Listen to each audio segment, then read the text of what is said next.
Wasiat. Wasiat dalam perspektif KUH Perdata. Jadi begini, apa sih yang disebut dengan wasiat tersebut? Ya, kalau ini memang saya menyalinnya, membuatnya dari KUH Perdata. Coba saya akan persingkat. Wasiat itu adalah kehendak terakhir dari kita atau dari orang yang ingin memberikan harta bendanya kepada seseorang atau kepada anaknya atau kepada siapapun, begitu ya. Jadi kehendak terakhir seseorang apabila ia meninggal dunia, maka hartanya itu akan diberikan kepada siapa? Dibuatnya gimana? Dalam pengertian ini dapat disimpulkan bahwa ciri-ciri surat wasiat adalah perbuatan seseorang yang mempunyai aset yang ingin memberikan hartanya kepada siapapun itu, tetapi dengan catatan selama orang itu hidup, itu dapat dicabut kembali atau dapat diubah. Jadi jangan khawatir, Bapak, Ibu, Saudara-saudari sekalian yang sudah cukup umur, yang punya aset, yang punya harta, dia ingin bikin wasiat. Selama dia masih ada diberikan nafas hidup oleh Tuhan, dia masih dapat mengubah wasiat tersebut, atau dia dapat memanfaatkan apa yang diwasiatkan tersebut, begitu ya. Misalnya contohnya, saya, Rosi, ingin mewasiatkan rumah saya punya 2 rumah misalnya gitu, satu ada di Serpong, satu ada di Kemayoran misalnya gitu. Saya berikan rumah yang di Kemayoran pada anak laki-laki saya, yang di Serpong pada anak perempuan saya, di dalam wasiat. Tetapi berjalannya waktu, saya ingin mengubah, itu boleh, wasiatnya diubah. Atau saya memanfaatkan rumah yang di Serpong itu, saya mau jual, it's okay, masih boleh, dapat dicabut kembali. Mempunyai kehendak terakhir dan mempunyai kekuatan hukum setelah pewaris meninggal dunia. Kita next ya, itu sudah jelas. Mundur, oke. Ya, berdasarkan dasar hukum dari waris testamen, segala harta peninggalan seseorang yang meninggal dunia adalah mempunyai kepunyaan sekalian ahli waris menurut ketentuan undang-undang. Sekedar terhadap itu dengan surat wasiat tidak dapat diambil suatu ketetapan yang sah. Ini teori. Dengan surat wasiat, pewaris itu diperbolehkan mengangkat seseorang atau beberapa orang ahli waris, dan pewaris dapat memberikan sesuatu kepada seseorang atau kepada beberapa orang. Begini saudara, mungkin saja, saya ambil contoh langsung ya, mungkin saja seorang pewaris, dia ingin memberikan hartanya itu kepada orang lain yang bukan anaknya misalnya gitu ya. Itu sebenarnya boleh-boleh saja, tetapi ada ketentuan.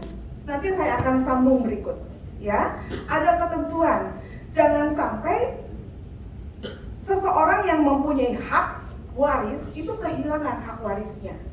Jadi kalau kita mau bikin wasiat, ya mbok tolong dipikir gitu ya, untuk keluarga kita terdekat, untuk anak-anak kita, begitu ya. Nah, kemudian saya lanjut. Nah, jenis-jenis surat wasiat. Surat wasiat itu kita bisa buat, ada yang surat wasiat yang ditulis sendiri atau holografis. Ditulis sendiri, tapi di depan notaris. Dihadiri oleh 2 orang saksi. Ya, Bapak Ibu datang ke notaris, saya mau bikin wasiat tapi ditulis sendiri. Nanti ada 2 orang saksi sama notaris, nanti disahkan. Kemudian yang saya lanjut, wasiat umum atau open bar. Artinya adalah saudara datang ke notaris, saudara ceritakan apa yang ingin saudara sampaikan di dalam wasiat tersebut. Ya, misalnya saya Rosi nih, saya ingin membuat wasiat, ingin memberikan rumah kepada anak saya ini, anak saya yang kedua ini, harta saya deposito dan lain sebagainya ini. Tapi di depan notaris, nanti notaris yang menyalin kembali, menulis kembali wasiat tersebut. Itu surat wasiat umum. Ada surat wasiat rahasia. Artinya apa? Notaris pun tidak tahu isi wasiat tersebut. saudara, Bapak Ibu sekalian yang menulis sendiri, menyegel, menutup, kemudian disimpan di notaris. Kalau gitu apa tugasnya notaris? Tugasnya notaris adalah melaporkan kepada Departemen Hukum dan Hak Asasi Manusia atau Daftar Pusat Harta Wasiat, di mana Bapak Ibu saudara sekalian telah membuat wasiat. Kami notaris bertugas melaporkan setiap bulan itu sebelum tanggal 5. Kami melaporkan bahwa Tuan A atau Nyonya A itu datang ke notaris tanggal sekian untuk membuat wasiat.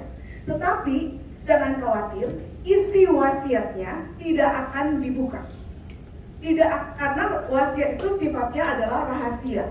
Ya, jadi yang kita laporkan adalah apa?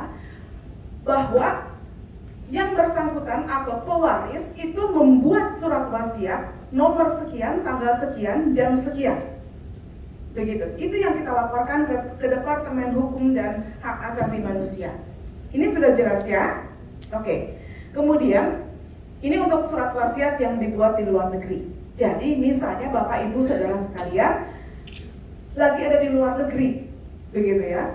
Saya pengen bikin wasiat, tapi saya nggak mungkin nih pulang ke Indonesia, nggak mungkin nih saya menghadap kepada notaris di Indonesia. Saudara, Bapak Ibu sekalian dapat datang ke Konsulat Jenderal atau KBRI di negara tersebut untuk memohon agar membantu kita membuatkan surat wasiat. Apakah itu dibantu oleh notaris di sana yang dilegalkan oleh Konsulat Jenderal atau Konsulat Jenderal yang membantu membuatkan.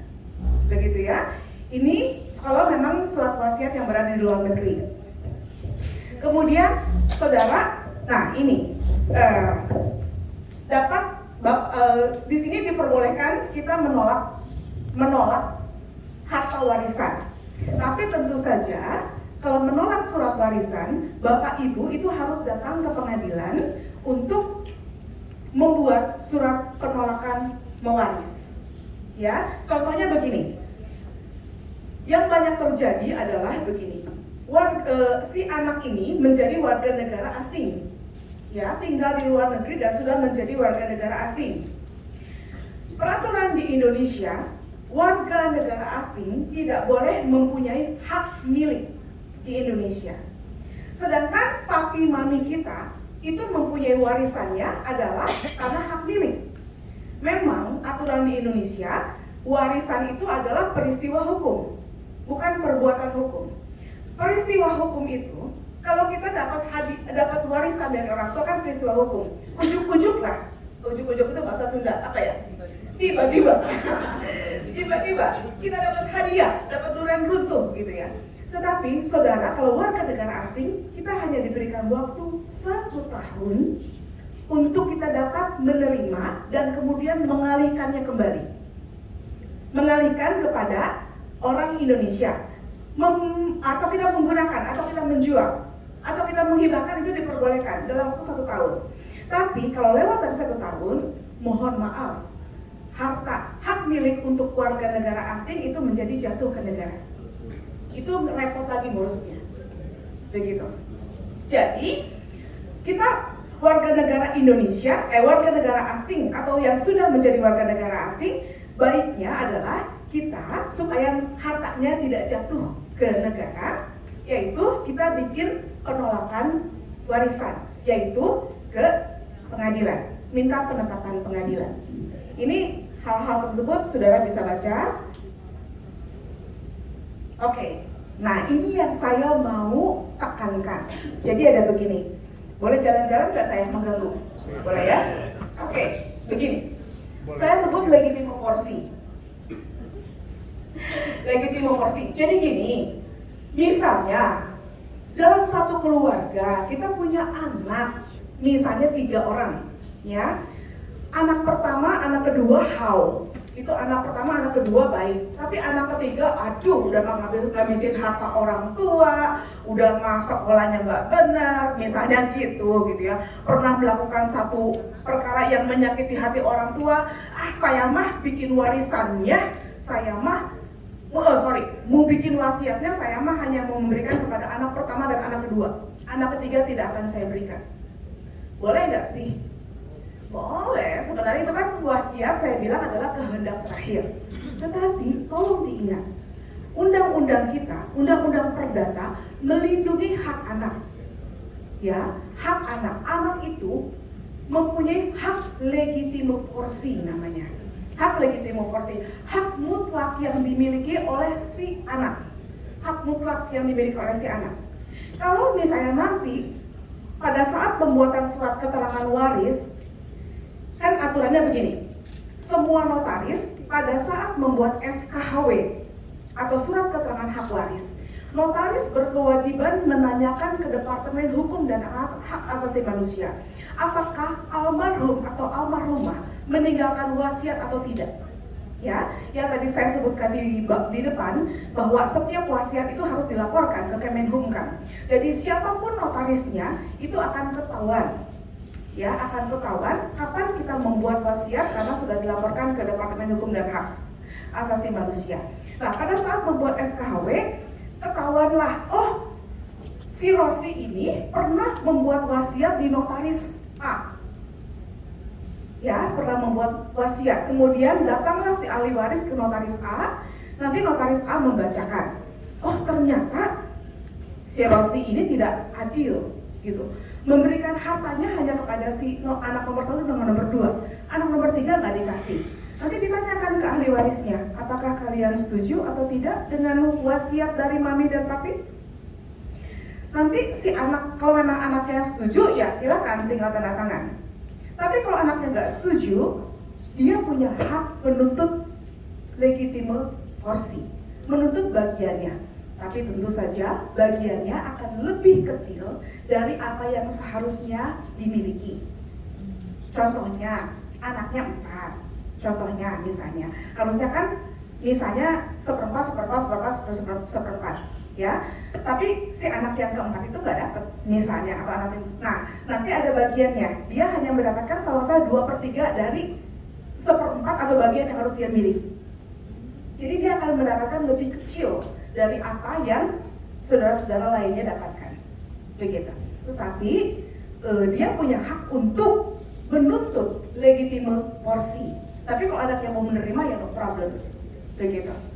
Ya, jelas di sini bagian mutlak. Nah, syarat-syarat yang harus dipenuhi agar seorang tersebut memperoleh kedudukan sebagai legitimaris itu yang punya hak legitime porsi adalah anak kandung. Ya, jadi kalau saudara-saudara tidak punya anak, hartanya itu misalnya saudara berikan kepada adik gitu misalnya gitu ya. Adik-adik yang lainnya hanya memberikan kepada salah satu orang adik. Adik-adik yang lainnya atau kakak-kakak lainnya tidak punya hak untuk menuntut legitime porsi. Yang punya hak legitime porsi hanya anak. Garis lurus ke bawah. Nah, ini bagian-bagiannya, itu teori banget ya. Ini teori juga bahwa